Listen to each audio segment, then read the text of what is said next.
bumpy. Okay.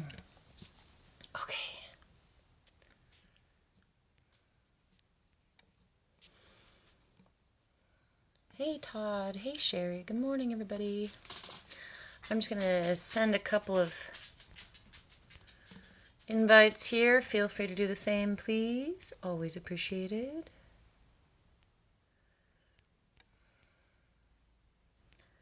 And then we will get into our meditation and mudra.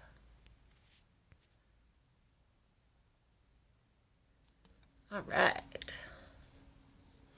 How is everyone this morning? On this fine Tuesday? Tuesday. It's Tuesday. Lovely Tuesday. Okay. So we have a new mudra this week, and we also have a bunch of really exciting things happening. First, we have Bhakti Bites, right? And we've got our new mudra for the week, and a new meditation to go with it. And then, for those of you who are members over at Move With Change, we have group coaching today, immediately after Bhakti Bites. Yes, of course. Good morning. Good morning, Goose.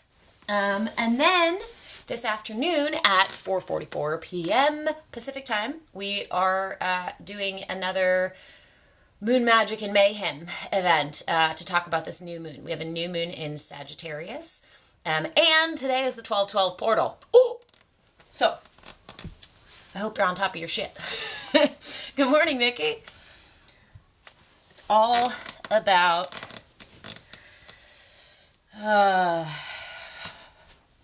well, it's still about honesty with the self. But it's an opportunity to take a very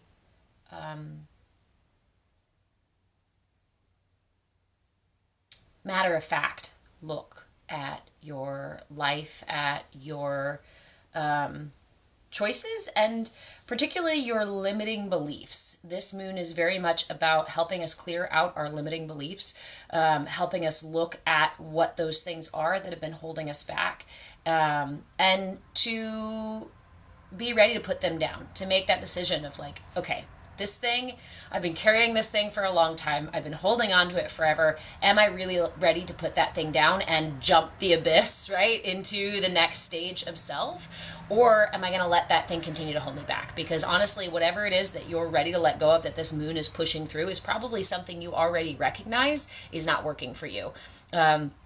But that will be a whole moon event this afternoon. Again, that's at 4:44 p.m. Pacific time if you guys want to join us for Moon Magic and Mayhem. And I will be co-hosting that with my very good friend and Firefly Mystic, Jersey Moon.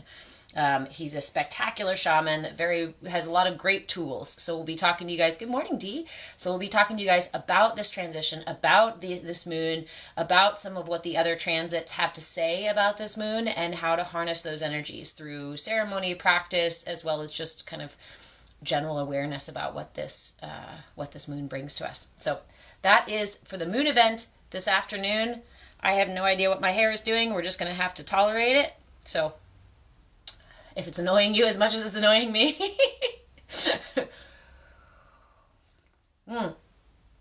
We are doing quite well.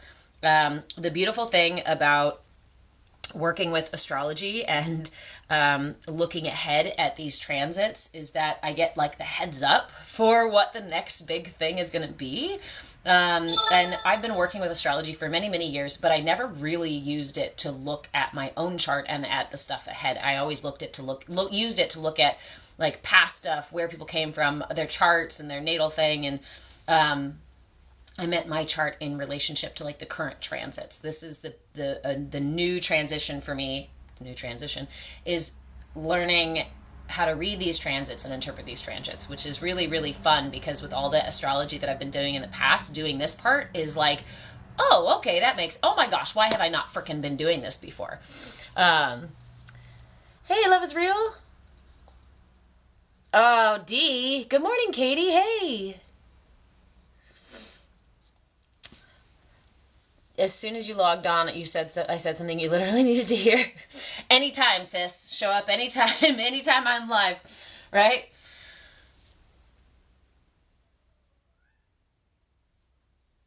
yes is so synced when you look ahead. Yeah, it really is. And it's actually really reassuring. I have an internal story that tells myself that I am doing way, way, way, way worse than I think I am. And if you guys have hung around for a while, you've heard me say this summer, I started saying to you guys, because it was also a reminder to me, is that we are almost always doing better than we think we are. And the thing I love about astrology is that I actually get a confirmation. I used to use my medicine cards, I still do, and these kind of divination sort of things, right? Different kinds of cards, herbal cards and medicine cards, animal cards and these things.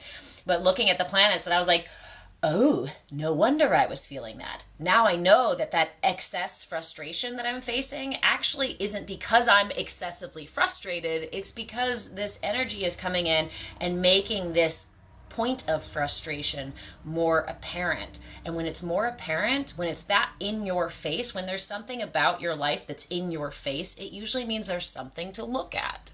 Mm-hmm. Right? Right? Anyhow, thank you, sis. Thank you, friend. You're so sweet. Okay, so today, you guys, we are going to sit with the Vyana Mudra. The Vyana Mudra is, I've seen it done two different ways, but we're going to do it the way that I like to do this mudra, just because I feel it's the other way is really, really similar to another mudra, and I really like to feel into the difference in these different kinds of mudras, right? The more dense, dark energy, let go, let light come in. Yes, oftentimes when we're being weighed down, it reminds me of the time that I almost drowned when I was surfing. I was in the ocean. I was attached to my board, as you're supposed to be, so you don't lose your board to the waves, right? And I fell off my board, as I'd done 10 million times before. But this time, I must have gotten caught in a riptide, because every time I swam up, I had a long enough leash that I could swim up, and I'd hit my head on my board.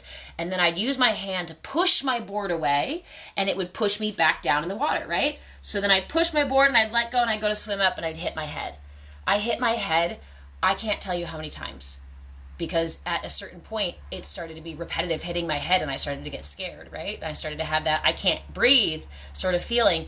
But I had that one of those few moments in my life, I guess, where I just, instead of fighting it further, I just went, okay, and relaxed back into the water and held the last little breath that I had in my lungs and watched as my board was just got twisted and turned away from the top of my head. In my fighting with my board to get out of the water, I was causing myself to remain underwater. It was in my surrender and letting the ocean pull us the way that it wanted to pull us that I was released. And that is a major metaphor for life. And am I truly happy, J Boogie? with the hoodie? Yes. Yeah, I am. And honestly, it's taken me many, many years to get here, and it's these practices.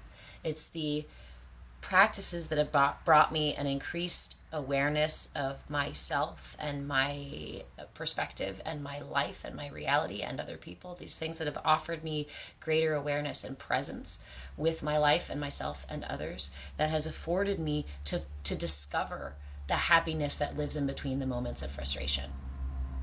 When I am not aware of those in-between moments, I am bombarded by frustration after frustration after frustration after frustration of life, because I'm not giving myself time in between those frustrations to rest and to see the joy that already exists. Happiness is not something we go out and find. It is something that already exists all around us, just like love. It already exists all around us. It is just up to us to, I guess, stop looking away from it, stop turning away from it, stop focusing so hard on the things that cause us frustration and suffering and all these things. So yeah. Thanks for the question, though. So you guys, let's work on our mudra for the week. Big Red, great question. There are many gurus out there in the world who have a great deal of insight, and I would highly suggest listening to any of these gurus that you find compelling. And Also remember that you are your own guru. It doesn't matter who gives you what wisdom or where you find the wisdom outside of yourself until it resonates within you and you can turn it into a practice. You can utilize that understanding and turn it into a practice.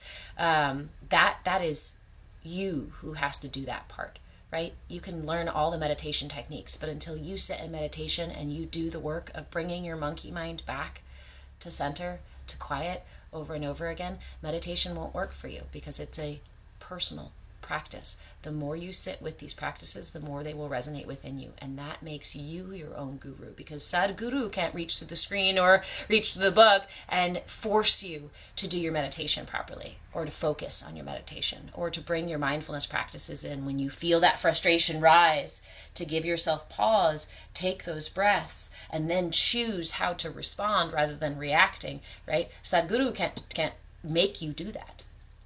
You do that. Love you too, Dee. Hey, Claybeard, welcome back. So, yes, listen to all the teachings, read all the teachings, because the more perspectives you can see the world from, the better view you'll have, and the more information you'll have to see, to distill what is genuine and what is for you and what is not for you. And just because it's not for you doesn't mean there's anything wrong with it. It can be a gift for somebody else, right? Thank you, Lost Bird. You're very welcome, Big Red. Okay, my friends, and that includes me, right? Hang out, spend some time here. We practice lots of different mindfulness techniques, and so usually these are, so hello, good morning, everyone. For those of you who do not know me, my name is Reverend Deborah, and I am a movement facilitator. Movement in breath, body, and being. So these are our Bhakti Bites classes. We do Bhakti Bites Tuesday, Thursday, and Saturday mornings right now at 9 a.m. Pacific time. I come on and share a mindfulness tool. We practice it with a meditation, and then we slip into Dharma shenanigans. So this week we have been working with mudras for many weeks now, and this week we are working with the Vyana Mudra. V-Y-A-N or V-Y-A-N-A. I've seen it pronounced both ways. And like I said, I've seen this mudra done a couple of different ways. Claybeard, congratulations! You're holding the squish now! Oh, congratulations! I love new babies. I worked in birth for many, many years. Those were my favorite things. It's like somebody asked me, what is it like working with children? What it was like working in birth? And I was like, it's like magic. You go into a room with 2 people and you come out with 3. This person comes out of nowhere. Anyway, okay. Let's settle in. Let's settle in for our practice. Baby smell is your favorite. It will remain your favorite. Okay? It will remain your favorite, and your baby will smell like baby for quite some time. All right, let's work into, it's free therapy, yeah. Let's move into our Vyana Mudra.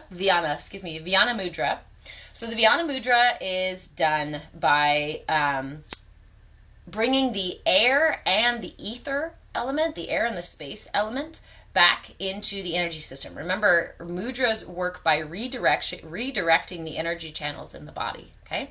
So we're going to practice this mudra with just in simple meditation. We're not going to add too much extra frills on it for the first day, because I'd like you to sit and experience the mudra for itself.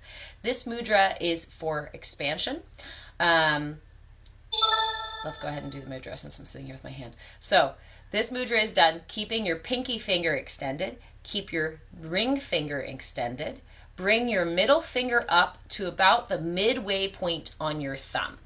Okay? You can do this with both hands. Midway point on your thumb.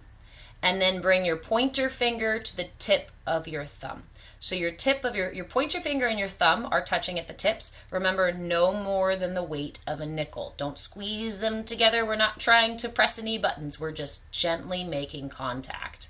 And then your middle finger is at the midpoint of your thumb. It can cross over a little bit. You can tuck it in if you can.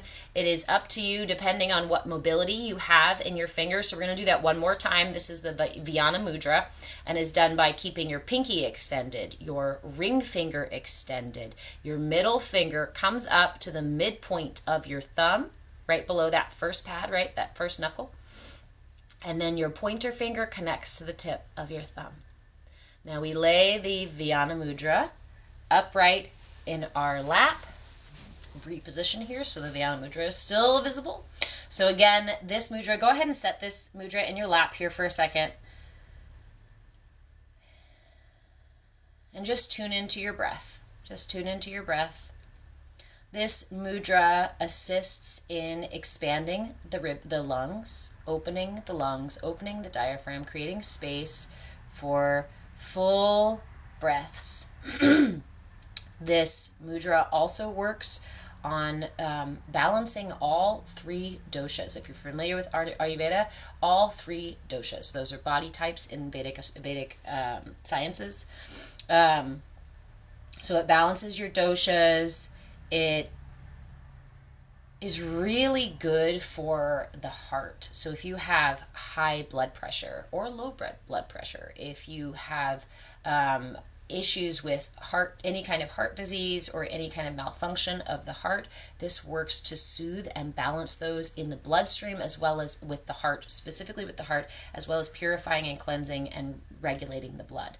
So if you are using this, thank you guys all for the follows. If you guys are using this acutely, if you have a high blood pressure, low blood pressure issue, if you've got, if your doshas are imbalanced, right? If your heart has some issue and things like that, it's suggested to use this mudra either 15 minutes 4 times a day or 30 minutes twice a day. As always, please consult your regular physicians and whatnot. Please don't take my advice right here on TikTok. If you're having trouble with something and it's very, very serious, please don't stop taking other modalities and other things when you're using this mudra. Feel free to use this as support, but unless you have the approval of your regular doctor to stop that other stuff and just use a mudra to treat yourself, please be wise with your health. Let's just say that, okay? I love you guys very much, and I don't want to hear that anything happened that was not great because of these mudras or because you guys let go of something else just for a mudra. They are really powerful, they are really helpful,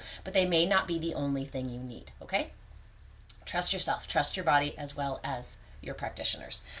Okay, so we're going to sit here with the Vyana Mudra, palms up in the lap. Last time, we're going to make the mudra one last time. Keep your pinky finger extended. Keep your ring finger extended. Bring your middle finger to the midpoint of your thumb. Bring your pointer finger to the tip of your thumb. Remember, no more than the weight of a nickel at these points where your fingers touch. This is a very light sense of making contact, right? Just barely touching, no more than the weight of a nickel. Place the mudra, palms up, in your lap. Go ahead and close your eyes. If you aren't able to close your eyes, you can still hang out for the meditation. I promise you'll still catch some of this soothing, lovely vibe. Go ahead and close those eyes, and let's take 3 deep breaths to fully arrive here for our practice. Begin by inhaling the breath through the lungs and down into the belly. And sigh it out. Inhale again, lifting the heart and elongating the spine.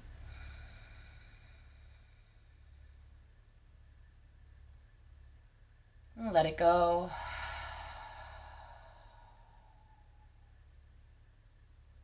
Once more, inhaling to expand the ribcage in all directions, front, sides, and back. And release. Go ahead and seal the lips, and I invite you to follow the breath, following the inhale all the way to the top and the exhale all the way to the bottom. Remember, the most important part of meditation is your intention and your attention. Our intention right now is simply to follow the breath, even elongate it just a little bit. Following the breath elongating it ever so slightly, finding a slow, steady, comfortable rhythm of breath.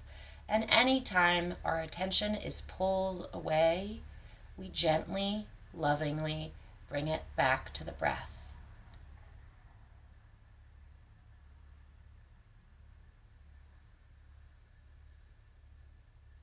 Inhaling all the way to the top.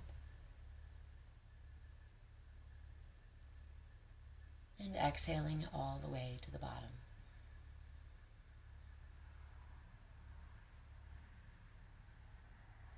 Take several breaths here, allowing each inhale and exhale to sink you deeper and deeper into the practice.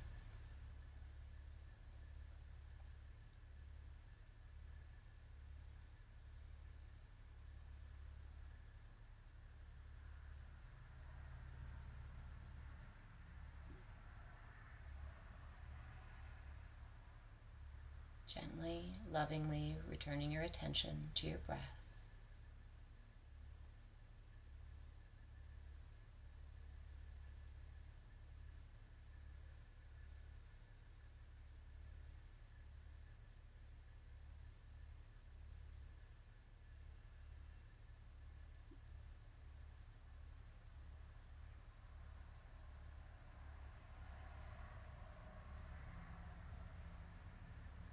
Couple more breaths. Inhaling all the way to the top, filling the lungs with fresh, clean oxygen, rejuvenating the body.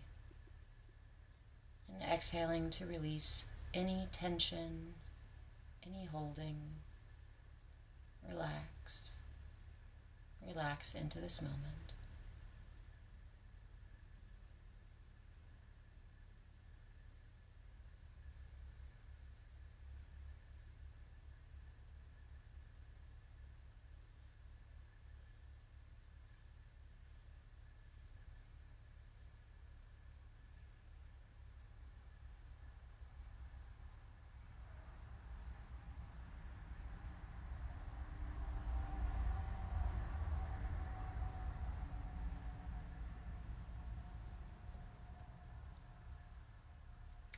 For the rest of this meditation, we will simply bring our awareness to the way that the heart rises and falls on the breath.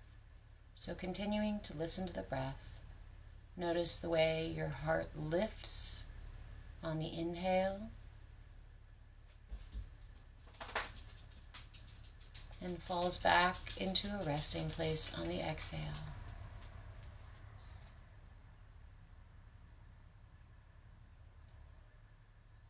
Give all of your attention, all of your focus, all of your awareness to this rise and fall of your heart, gently holding your hands in this mudra.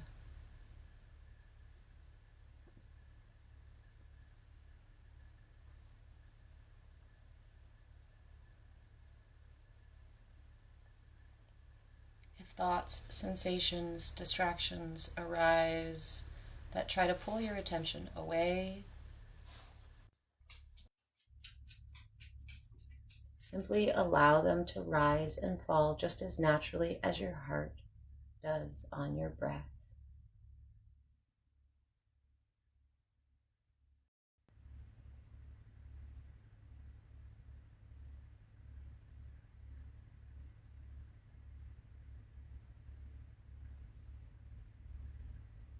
Slowly inhaling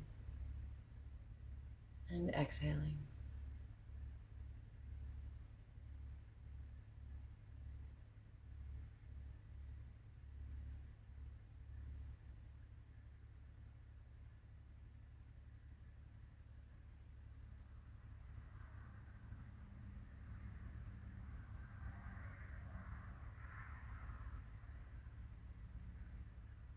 This simple movement, the rise and fall of your heart on your breath,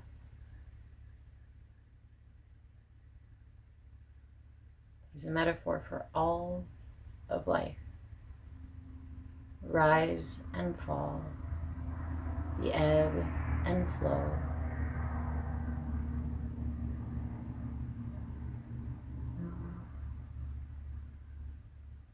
continuing cycle, never-ending cycle, rise and fall.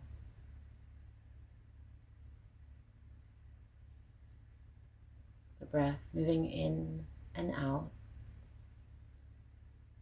in an eternal cosmic exchange with the universe.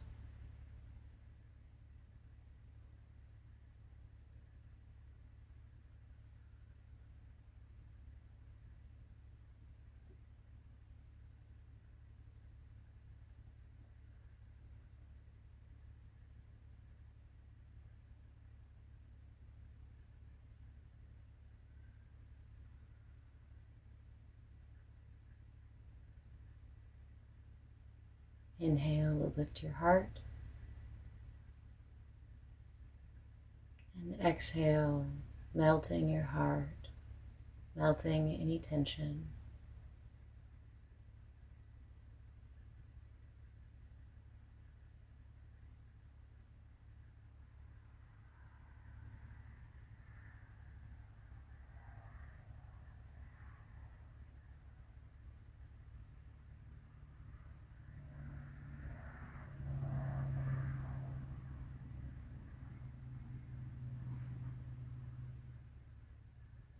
If it feels appropriate for you, I invite you to offer your heart a gentle smile.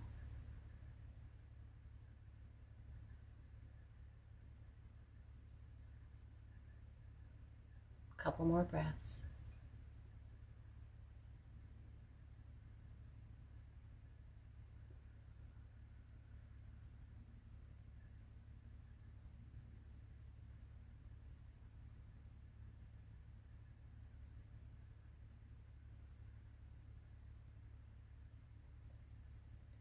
I encourage you to stay here as long as you would like.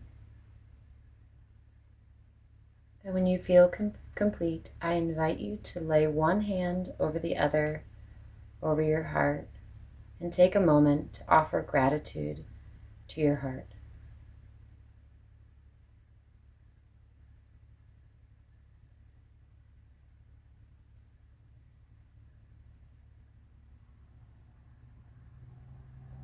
Offer yourself a little gratitude as well for taking the time for self-care, for taking the time for your heart.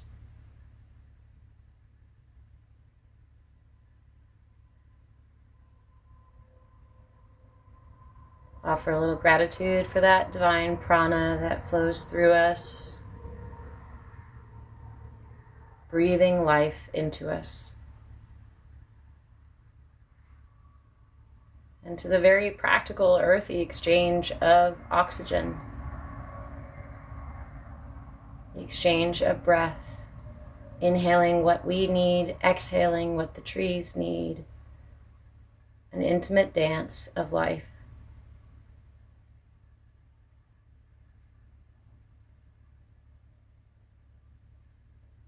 Thank you so much for joining me. I appreciate you so much. And I'm so proud of you for showing up today. When you are ready to come out of meditation, please do so slowly. Offer yourself some wiggles, some stretches. Oh, don't knock over your tea. Only opening your eyes when you're really ready to come back.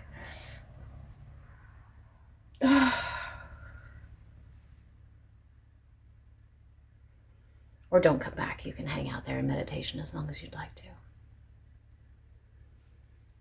Jay, you are very welcome. Good morning. Katie, yay.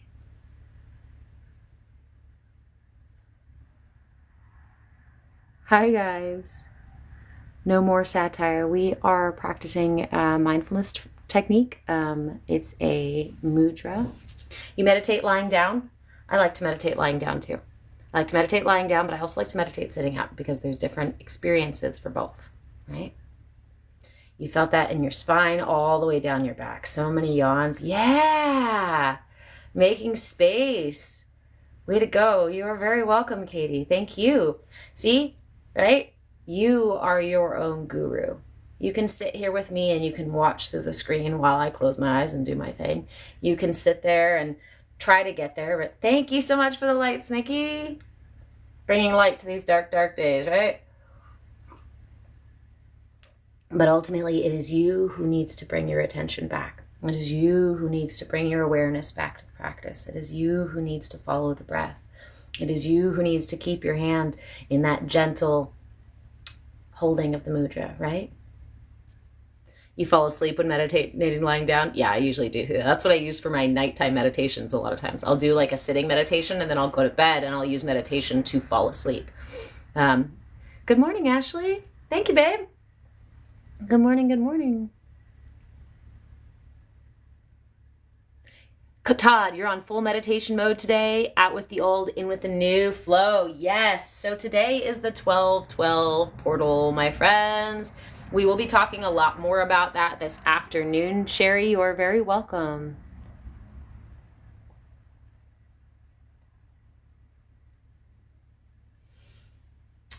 That is how your enlightenment started, is the meditation right before bed? Yeah. I don't know, Hawk, because you want to come in and talk about makeup. I don't wear makeup. And then what was this other question you have? Oh, why do I call them dark, dark days? Because these are literally the darkest days of the year. This is the celebration of the light returning at the winter solstice. And so these are literally the darkest days of the year. And then the sun starts to return and the days get longer and longer. That is why we've celebrated this time of year in some fashion for a very, very, very, very, very long time. They are literally dark days. That's why. But the darkness does what? It gives us the opportunity to explore our subconscious. It gives us the opportunity to hibernate a little bit within ourselves and within our homes. It gives us time. It reminds us, this time of year reminds us to slow down. This time of year reminds us to spend time tending to our hearth, not just the hearth in our home, but the hearth in our heart. Yes? Of course, Todd. Awesome. So yeah, we will be having a Moon Magic and Mayhem meditation event, not just meditation, but event this afternoon at 4:44 p.m. Pacific time. And that will be to talk about the 12/12 portal. I will have my spectacular friend, Jersey Moon, who's a shaman, talking about what this portal means.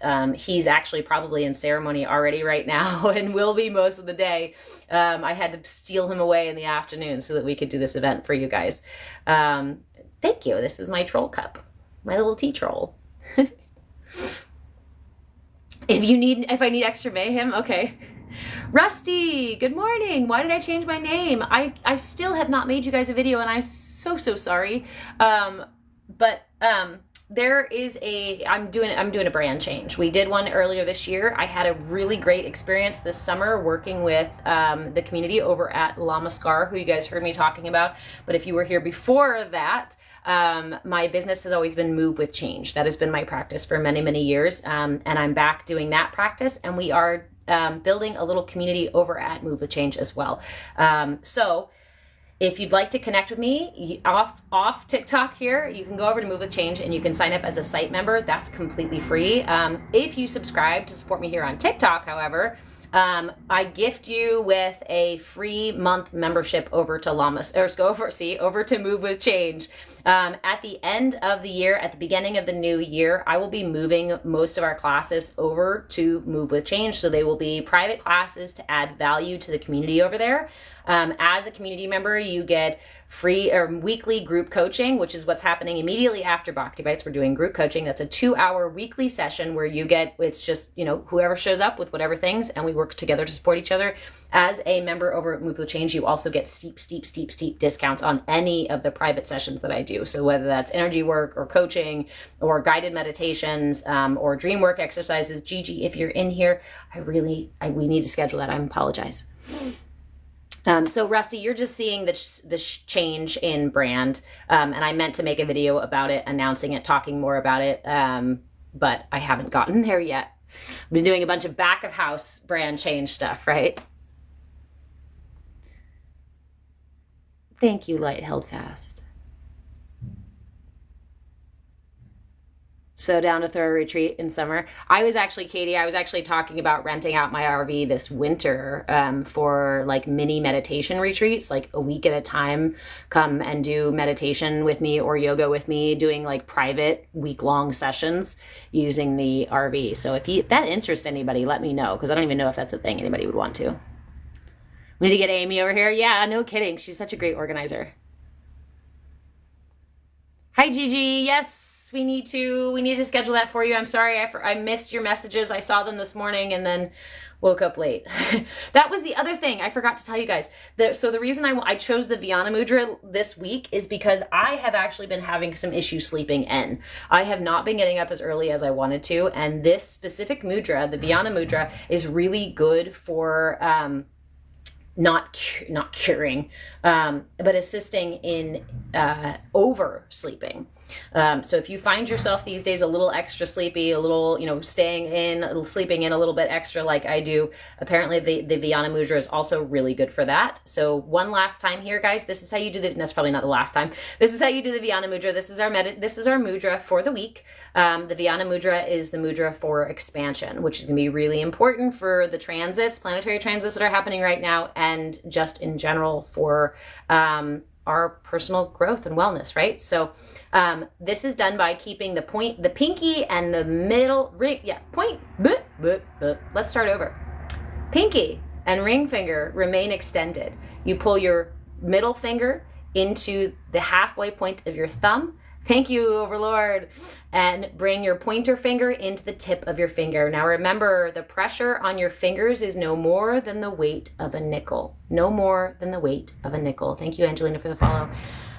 This is the Vyana Mudra. So again, keep that pinky and ring finger extended. Pull your middle into the halfway point of your thumb. Connect your pointer finger to the tip of your thumb. No more than the weight of a nickel. Keep these two fingers extended. And lay this mudra palm up in your lap. Thank you, Daniel, for the follow. So this is the Vyana Mudra, and it works on heart issues. It works to purify the blood.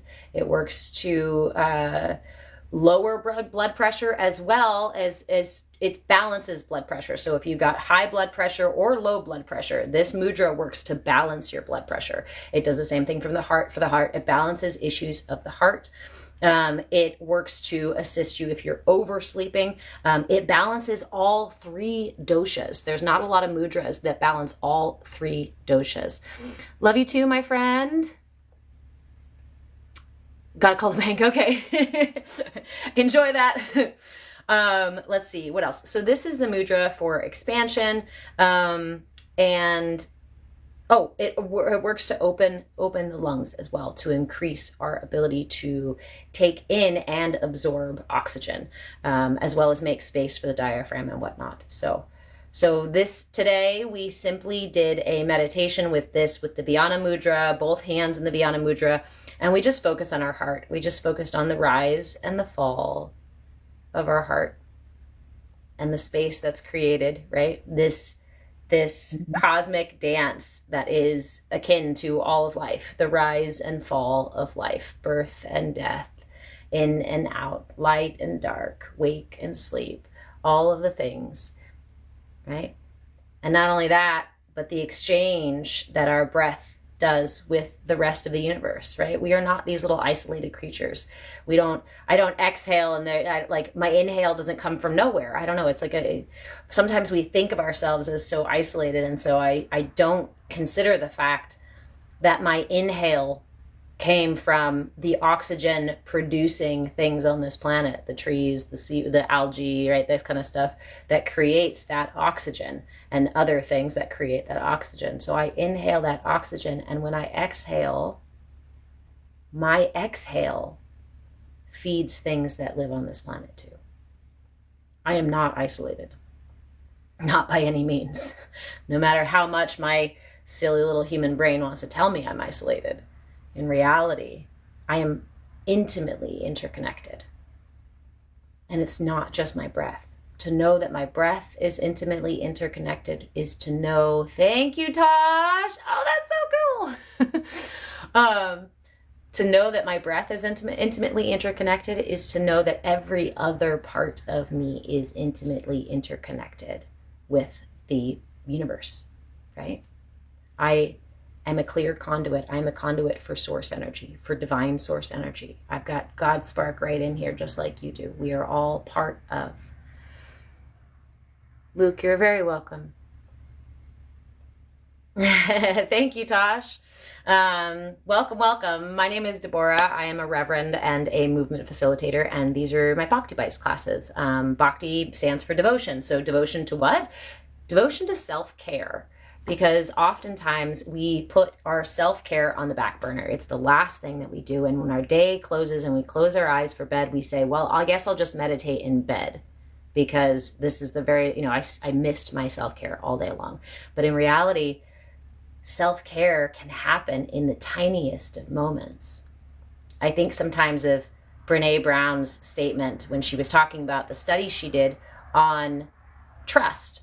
How was trust built? How is trust built? And she expected to find that trust was built in the largest of moments, big things that happen. That's how we build trust, is when somebody shows up for a big thing in our life, right?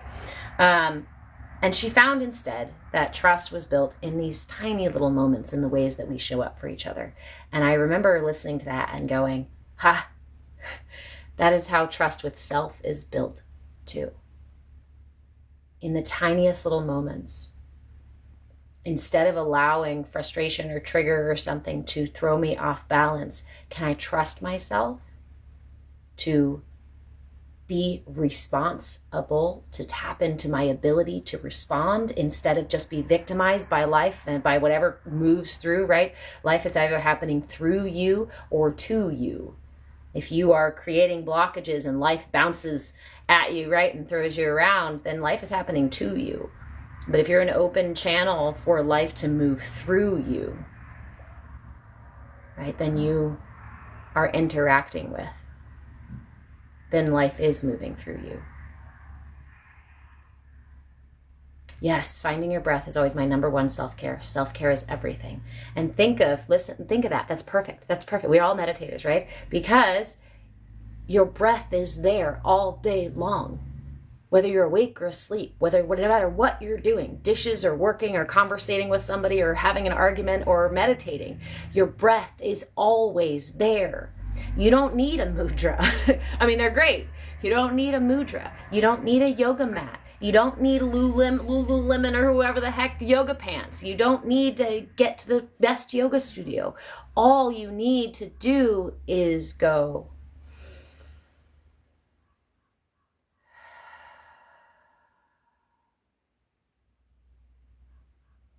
And that in and of itself is the foundation of self-care.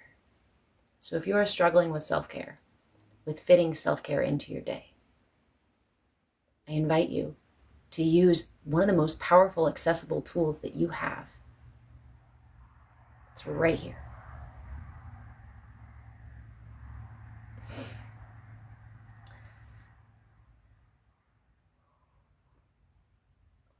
So some of my favorite practices for self-care are those momentary practices, right? Angelina, you were feeling really low. Oh, my friend, I love you. Thank you so much for showing up. I'm really glad that it reaches you. Oh, thank you, Tosh. Thank you, guys. So some of my favorite practices, again, if you're struggling with self-care, thank you for the gift. If you're struggling with self-care and you want something a little more than just breath, right? I really like some tactile or sensory practices. The reason I like mudras in part is because it's a sensory practice. It means my body is doing something to help keep my attention here in the moment. So you can use the mudra for this week. I highly encourage you to take this mudra and use it anytime that you feel you need to rebalance. Again, it works for the heart, it works on the lungs, it works on the blood, it works to treat oversleeping and to balance all three doshas. And so if your body is feeling out of balance, it's funny because it's the mudra for expansion, but it's also balancing to so many aspects of the self. So one last time, guys, if you missed it, here's our mudra for the week, the Vyana Mudra. Leave your pinky finger extended, leave your ring finger extended, bring your middle finger into the halfway point of your thumb, and then bring your pointer finger to the tip of your thumb. No more than the weight of a nickel on any of these connections. We are not trying to squeeze or break or snap anything.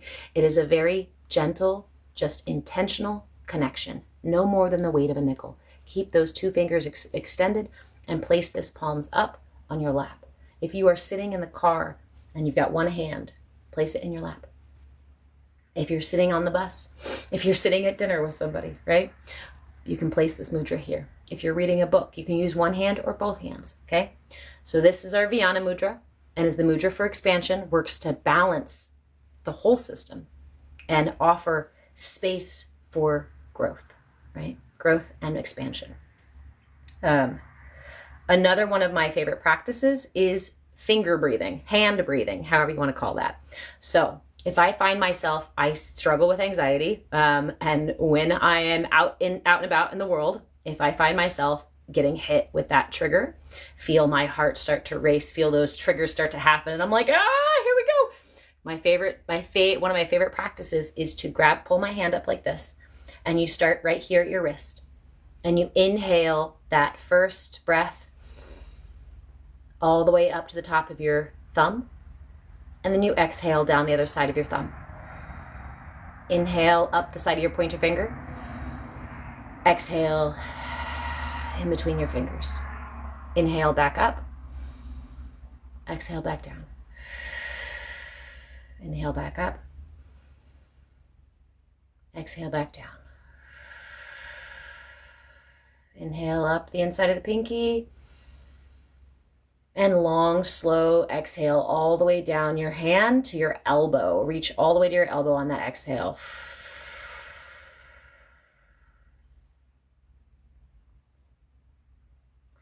Brings me back to center every time. One of my favorite breathing practices. Crystal Rose. What does that mean if your fingers are throbbing when you do that mudra?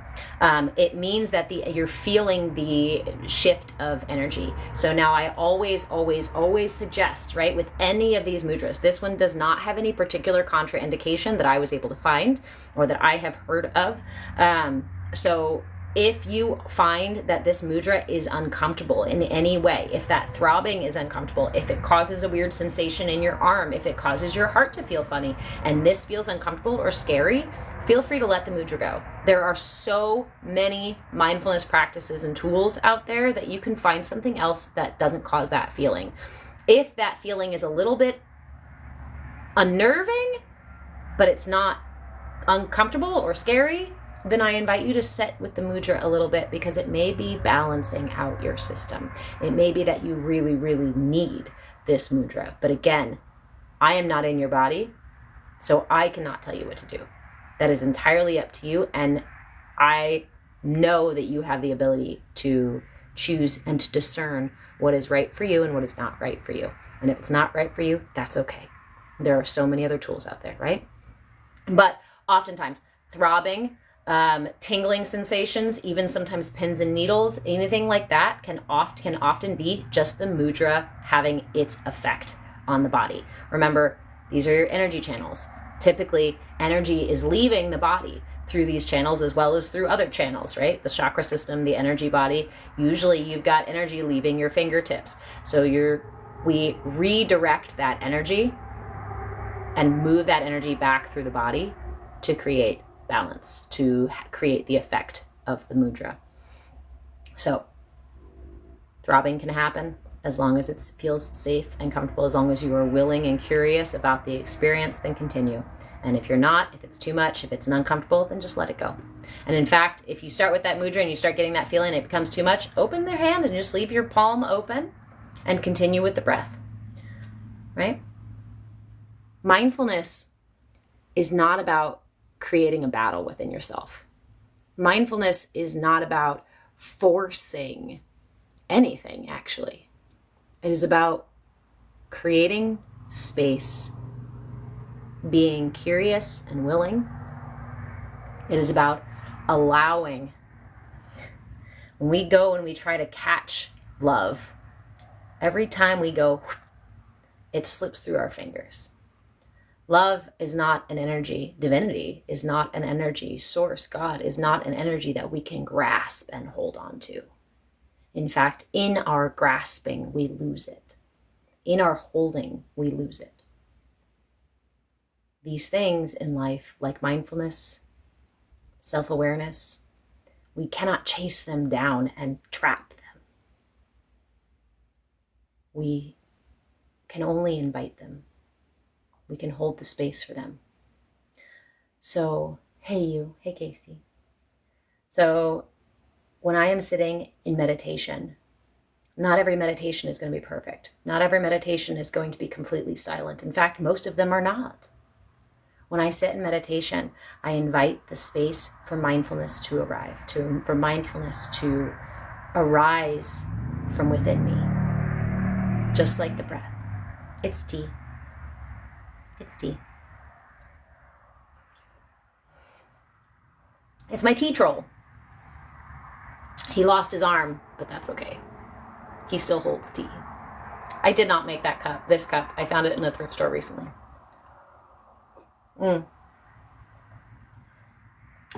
For so many years, I used to think that manifestation was something that I had to force, that I had to find, that I had to fight for, right? And I realized after many, many years of trying to make my brain manifest stuff out into life, that I realized that I was actually, through that process of creating pressure, through that process of wanting and talking about and creating all of this hullabaloo around what I didn't have, that I actually created more space between me and that thing that I wanted.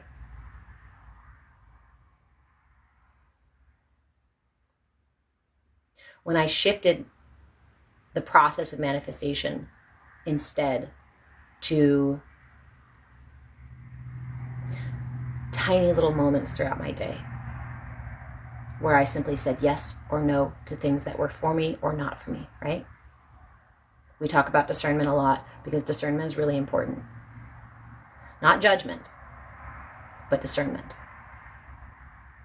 And mindfulness practices are about discernment.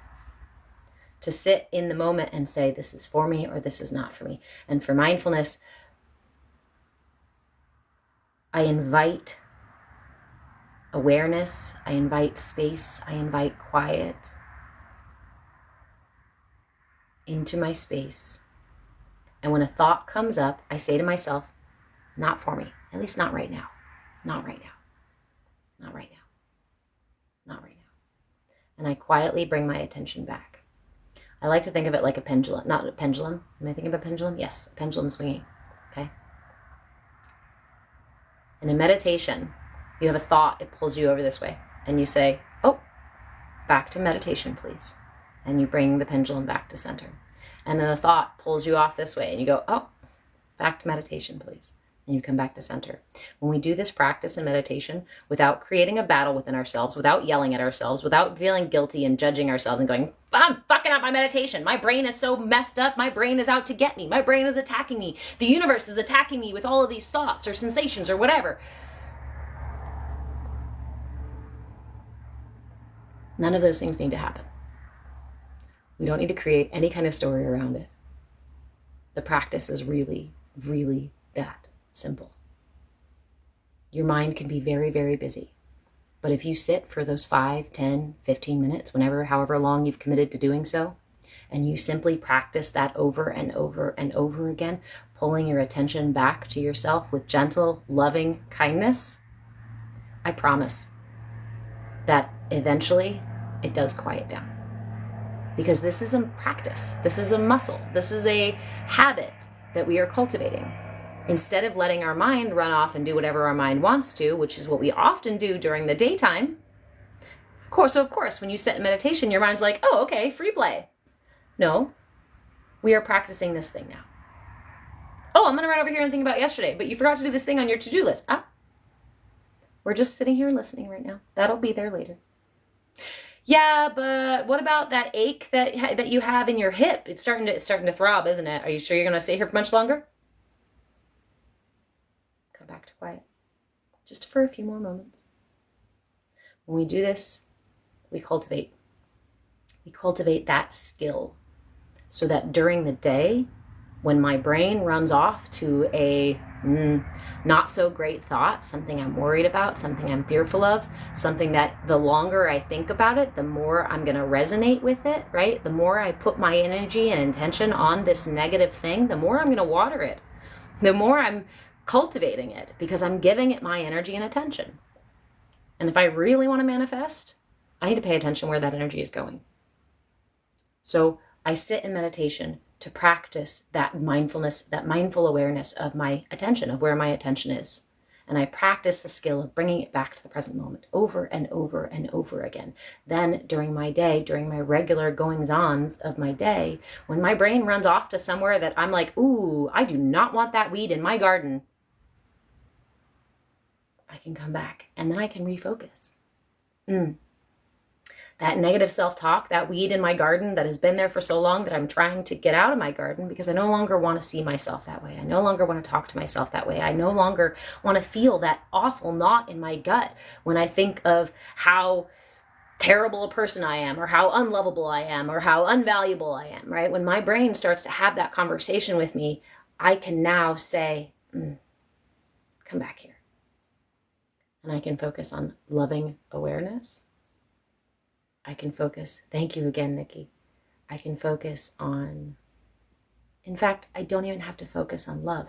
Here's the beautiful thing, right? If I want to resonate with something like unconditional love, divine unconditional love, I want to know what that feels like. I want to have that experience in my life. I want to feel that tangibly every day.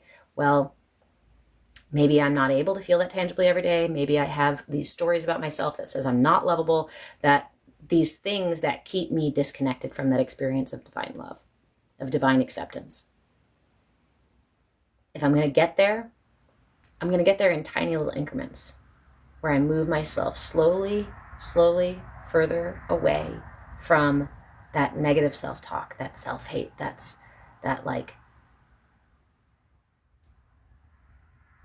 the more we say no to what no longer serves us, the closer we get to what does. You don't even have to know where you're headed as long as you continue to say no to what no longer serves you. As long as you continue to say no to what's not for you, you will be redirecting yourself to what is for you. Ashton, new moon? We are having a new moon event this afternoon at 4:44. Michael, you're going through this. After 15 minutes, your mind starts wandering. Just bring it back. 15 minutes is a great session. If you're doing, if you're sitting in meditation for 15 minutes and feel like you've got a pretty good handle on keeping your awareness focused, you're doing great. You're doing fucking fantastic. But after 15 minutes, if that starts happening, again, using refocusing tools. So if you've already been sitting in 15 minutes meditations, then you probably have breath work and possibly some mudras and whatnot. I like mantras. When my brain really puts up a fight and my brain wants to run off and do these things or obsess, if I'm trying to sit in meditation when I'm already frustrated, or when I feel like my heart is hurting, right? If I'm very emotional and then I go and sit in meditation, it's much harder to get myself back to center. So a lot of times I add extra, thank you for the follow, friend. I add extra tools, whether it be breath, whether it be mudras, mantras, I really, really, really love because they give the mind something to do. One of my other favorite simple tools for tricking the mind out of thinking about things or obsessing about things is to simply ask the mind, okay, what are we going to think next? Try it. Sit there for a second, if you've got a second. Close your eyes for a second. And ask your mind, okay, what are we going to think? What are we thinking? Come on, brain, what are we thinking? Come on, what? You got nothing to say, brain? What are we thinking now?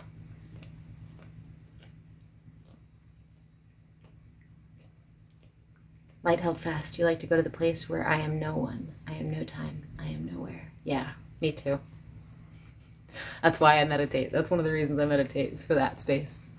So did you notice what your mind just did when you stopped and asked it, what are we thinking? Come on, you have the stage, brain. What do you want? What do you have? It often comes up with nothing.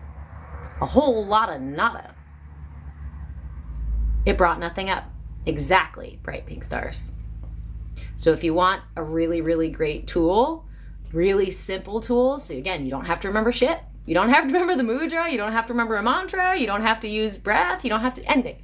Just simply ask your brain, okay, brain, you want the stage? What do you got? Hello? Anybody home? Nothing? I really like that one because it also makes me giggle, right? The brain is so busy trying to distract us, take our attention away. And again, I don't want to say it like that because that gives us the idea that our brain is out to get us, is trying to do something to distract us. And in reality, our brain is, one, seeking novelty, and two, seeking to keep us safe. So a lot of times the things that come up in our minds are worries, fears. Did you remember to do that? Oh no, what if we forgot to do this? Oh, all of these things that are pulling us away. Oftentimes, they are trying to keep us safe. And if it's not those things, the other thing that happens during meditation is that when we relax our conscious mind, when we relax that conscious tension, the surface tension created by our conscious mind, things naturally bubble up within us. So that car accident that you were in years and years and years ago that's still causing you neck pain, when you sit in meditation, that neck pain comes up. You're like, why the hell right now? Am I sitting wrong? Am I whatever?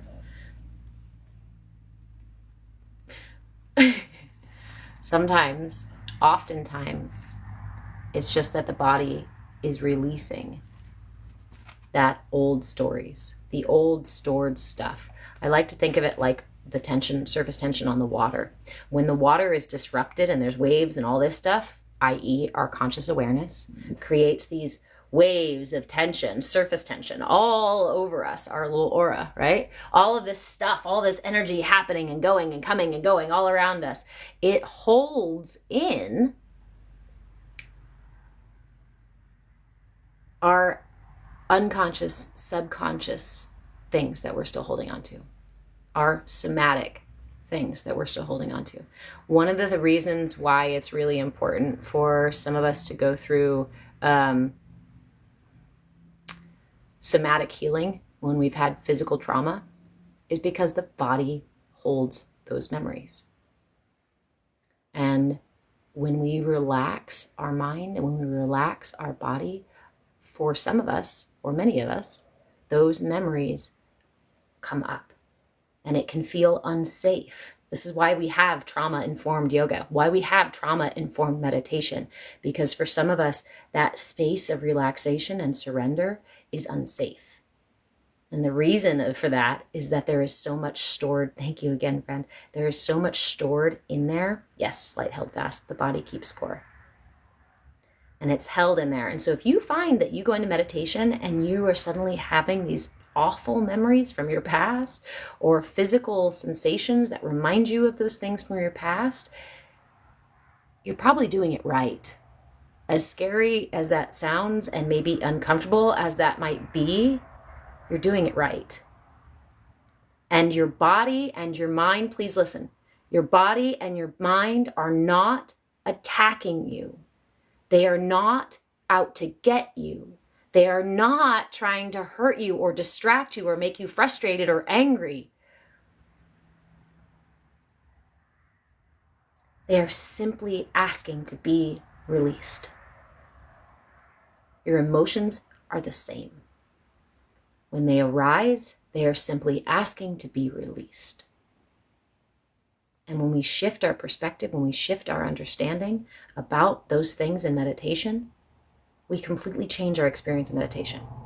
If you sit in meditation and you fight with yourself and you argue with yourself and you shame and blame yourself for not being able to meditate right, my friend, it's going to be slow going. And you can do that for as long as you'd like to. And when you're ready to start letting go, when you're ready to start peeling away those layers, it's there and ready for you. It's there and available for you.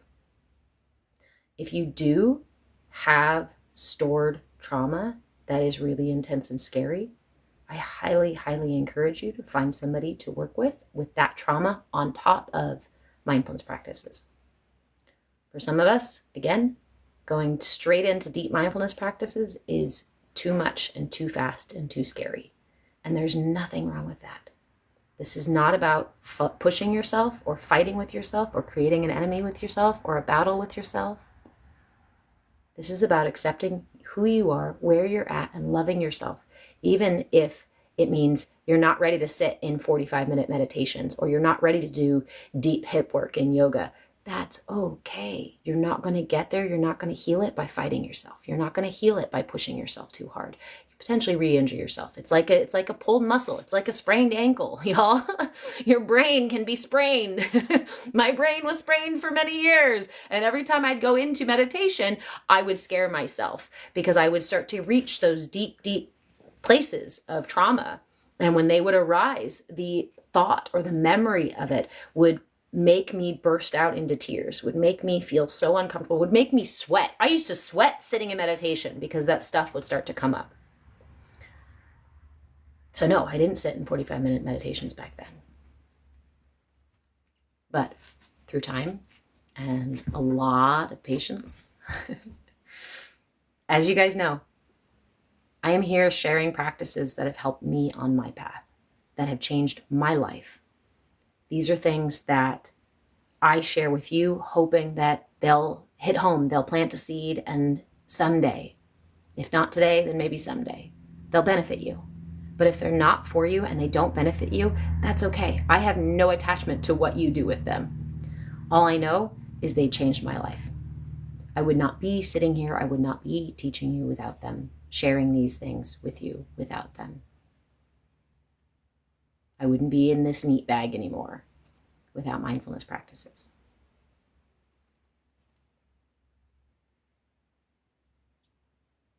Ashton, your therapist is changing practices so they can do more somatic exercises. Awesome. That is why, thank you, Galactic Overlord. Lord, that is why I actually went into, why I became a reverend and why I got the certifications I got and didn't go into psychology and therapy. That's where I wanted to go initially, and where my schooling initially led me. But I chose not to because I didn't want to be limited in the way that I work by... I didn't want 45-minute sessions with people once a week or something like that. I don't know. And nothing else. Just talk therapy. King Pepino. Yeah, you've been off for the past 3 days and I'm always feeling low energy and stuck in bed. So King Pepino, our mudra for the week would benefit you for that. It's called the Vyana Mudra. And my pronunciation may not be perfect, so I apologize if it's not. I have heard it said a couple of times different ways, and I've heard it done a couple of different ways, but this one is the way that I really enjoy doing it. So you keep your pinky finger extended, your ring finger extended, and then you pull your middle finger in halfway point, the halfway point of your thumb, and then you bring your pointer finger to the tip of your thumb. No more than the weight of a nickel. No more pressure than the weight of a nickel when you connect these. Keep those ring finger and the pinky finger extended. This is the Vyana Mudra, and is actually really good for not only balancing all of the doshas in the body, balancing blood pressure, helping to treat any issues of the heart. It also expands the lungs, and it's really, really good for oversleeping. And it's actually why I picked this mudra for the week, because I have been wanting to get myself up earlier, and I wake up earlier, I look at my clock earlier, and then I roll over and fall asleep. I don't know what it is. So I'm going to be using this one, and it's recommended. Thank you so much, Daniel, and Light Held Fast. Mwah! You guys. So it's recommended for acute issues, whether it be blood pressure, heart issues, lung issues, sleep, balancing your doshas. If you're using this for an acute issue, it's suggested that you use it for 15 minutes 4 times a day or 30 minutes twice a day. Remember, you don't have to be in meditation to hold this mudra. You can hold this mudra with one hand. You can hold this mudra with both hands. If you're lucky enough to like ride the bus somewhere and have a 15, 20 minute, 30 minute ride, right? Or you're driving to work and can hold the mudra for a good bit of it. Also, lack of sleep means looking at your physical health, so I let myself sleep more. Yeah, that's kind of where I've been on it too for the last number of months, telling myself that it's okay to take extra sleep. But at this point, I'm almost there. Like, I'm almost there where I'm feeling ready to get up. Like I said, I wake up and I look at my clock, and then I still kind of go to like, and then I roll over. I don't know if it's that I'm really sleepy and more that I'm like, I'll just sleep. I'll just dream some more. But you wanted to find out why you are more tired instead of fighting the tiredness. Yes, fantastic. You always want to go for the root, right? So that's why I really like this mudra, and that's why I chose this mudra, because not only does it assist with giving you the ability to get up, helping you get up in the morning, but it balances all doshas. It balances the blood pressure. It balances the heart, right? So I think this mudra to me works on so many other aspects that I could see why it helps balance sleep as well, helps regulate sleep as well. And the root for not sleeping may be in just an imbalance in my doshas, maybe in an imbalance with my heart or my blood pressure, right? There may be a connection there. So I encourage you to use it if it works for you, right? If it's for you, but if it's not, then it's not. So my friends, I am going to go ahead and get off here. For those of you who are members over at Move with Change, we have group coaching here at 11 o'clock. So in just 50 minutes, chaos, dosha is like a chakra. No, doshas are, if you look at the Vedic sciences, Eastern medicine, Ayurveda in particular, Ayurveda classifies 3 different types of body types. It's a lot like the eat for your blood type sort of thing, but with Ayurveda, there's 3 main types, and most people are a combination of 2, sometimes 3. It's rare that we are only one, or rare that we are really all 3. But these different types are going to dictate the kinds of foods that are good for you, the temperature of foods that are good for you, how you eat, when you eat, what you eat, as well as your relationship to food in general, as to nutrition in general. And they also talk about lifestyle habits as well. It's more than just food. It's the way that you live your life, the way that you show up in your body, and the way that your body interacts with the world. With your reality. So if that interests you, go ahead and go look up doshas. There's a bunch of different tests online too that you can find, but in general, you don't have to know about doshas to balance them out. Ashley, I appreciate you too, of course. So again, for everyone, if you're new here, hello, I am Reverend Deborah, and I am a movement facilitator. Hey, Eric. You missed the code for over there, trying to figure out how to get it, but haven't been successful. Okay, I will send you a message immediately after I get off here. So if you guys want to work directly with me, or if you just want to stay updated about classes and things like that I offer, feel free to go join me over at Move with Change. I think there's like a newsletter sign up over there too, but you can just join the site. If you want to work directly with me, you can also purchase services over there or monthly packages.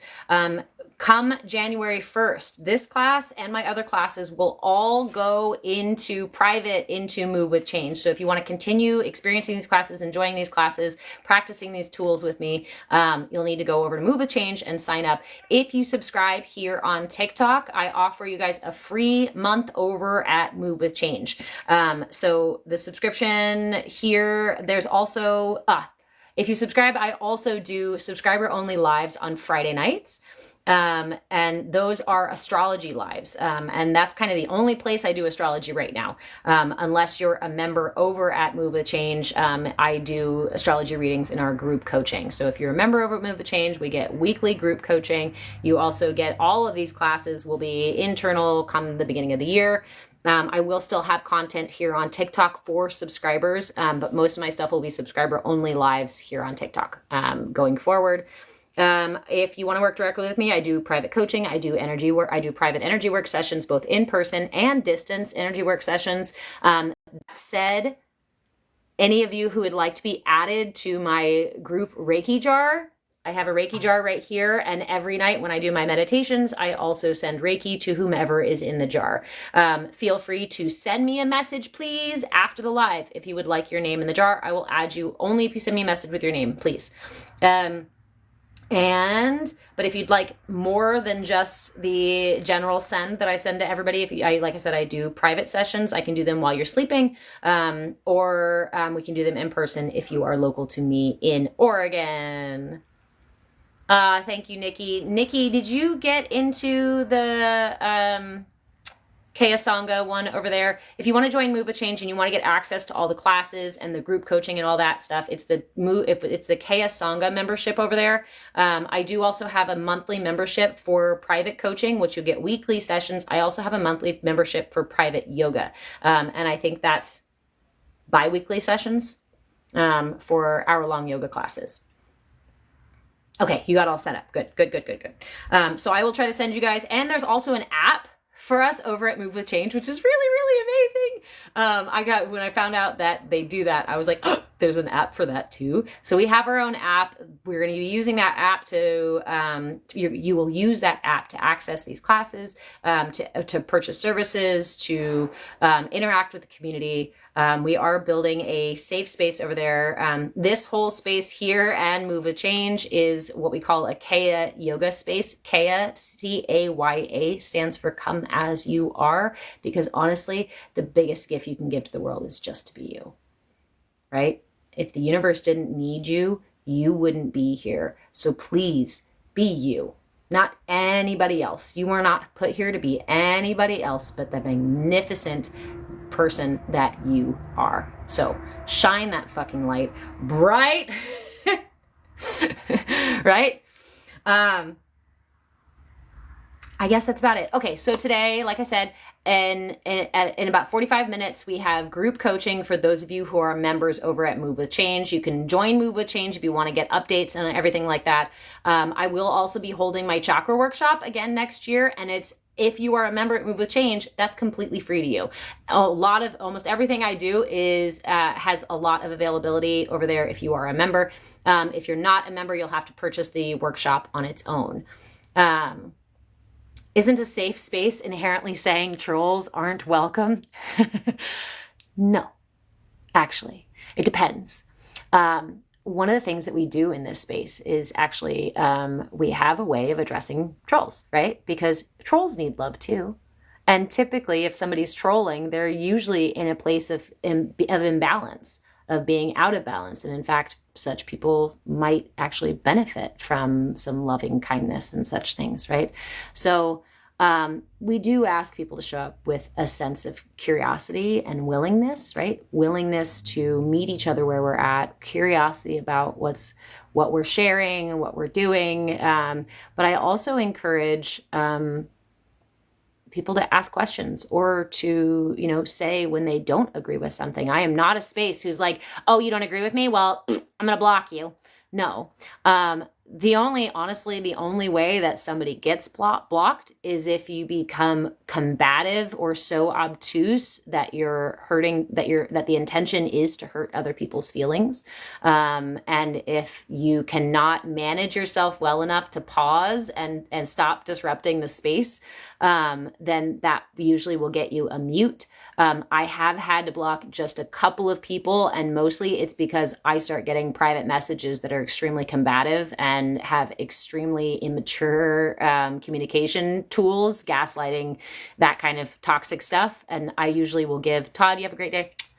I usually give a couple of warnings to people and try to have a conversation about it. But as with some people, there's a certain point at which you can't have a conversation anymore. It's no longer respectful. It's no longer kind. It's no longer productive, right? And so in those cases, I usually will block, but it takes a lot to get there. Thank you, Gigi. Hey, Byron, how are you? Even trolls are welcome in the jar. Damn right. You know what? Any of y'all trolls rolling by, I will happily put you in the Reiki jar to help soothe whatever it is. I have this funny story. I have a series of children's books that I wrote that I still haven't published, but one of my characters is basically a troll. I'm not going to tell you guys too much of the story because I can't until I publish them. But the character is a bully. It's a kid book. The character's a bully. His name is Barry the Barfosaurus Rex. Barry the Barfosaurus is a bully, and he likes to bully pretty much everybody. But in the story, you find out that Barry eats junk food. Like, he's always eating junk out of people's trash cans and stuff he finds under the bridge, and he's not well. His belly is not well, and hence he's barfing all the time, which makes him aggravated and embarrassed. And just generally feels uncomfortable. So he ends up bullying people all the time. So, of course, through the children's book, right, we find this out, and he develops better skills and actually he earns himself some friends and learns how to manage himself better and how to relate to others better, and realizes that the root of the problem was not other people, not even himself. It was what he was consuming and how he was taking care. It was his self-care, right? Shell, hello, welcome. Thank you for the follow. Yes. Yeah, it's important to keep integrity and safety of the room. Sure. Yeah. But again, we want, that's part of why these are public, is that so that people can come in and experience what we're doing here, because it is valuable. You know, like I said, I share with you guys tools that literally saved my life, literally changed my life. I would not be here at all, not in physical manifestation, if it was not for these mindfulness tools, if it was not for self-care. And having come from that dark of a place, that deep of a place, and being here now,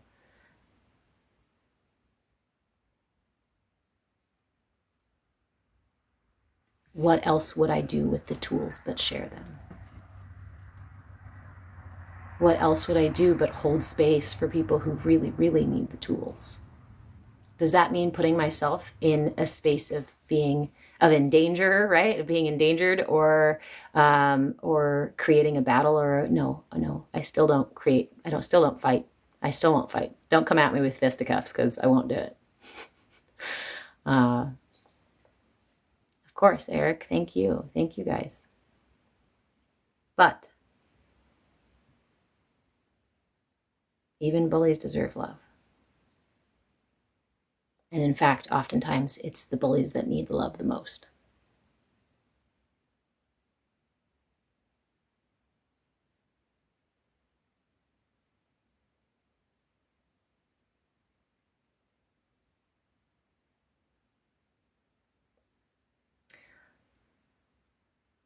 I see the light in you.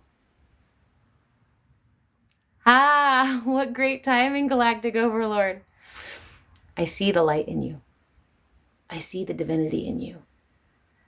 I see the miracle that you are. With the word ally, yeah. I see the ally in you. I see the magnificent beauty, right? If the world did not need you, you would not be here, friend. And as my lovely friend Eric says, you were on the wake-up list. Fuck yeah. You made it. You made it on the wake-up list today. I'm grateful that you're here.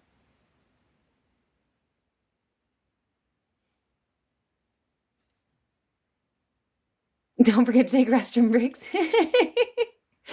Okay, guys, I am going to go. I'm going to go have breakfast. I'm going to wake up my kid, get him situated before we go into group coaching. So again, if you'd like to work directly with me, you can find me over at movewithchange.com. If you have a question about any of this stuff at all, feel free to send me a message. If you'd like to be added to the Reiki jar to receive energy work every evening, feel free to send me a message with your name, please, so I can add you to the jar. Otherwise, come join us over at Move the Change and or subscribe here on TikTok. When you subscribe here on TikTok, you get a free month over to movewithchange.com.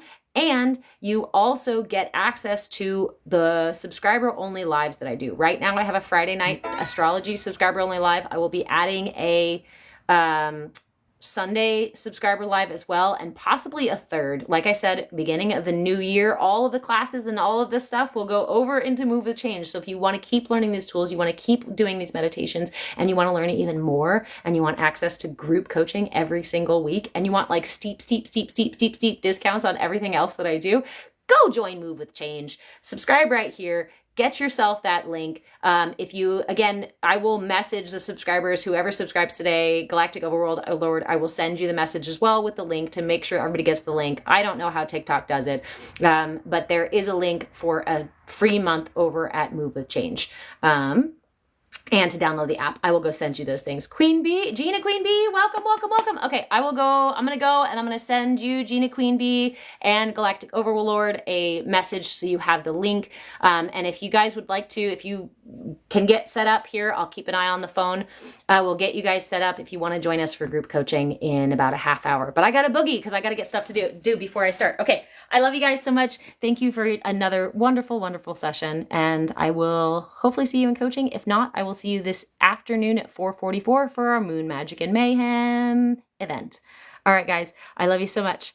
Joshua, you can message me if you have any questions. I love you. Bye.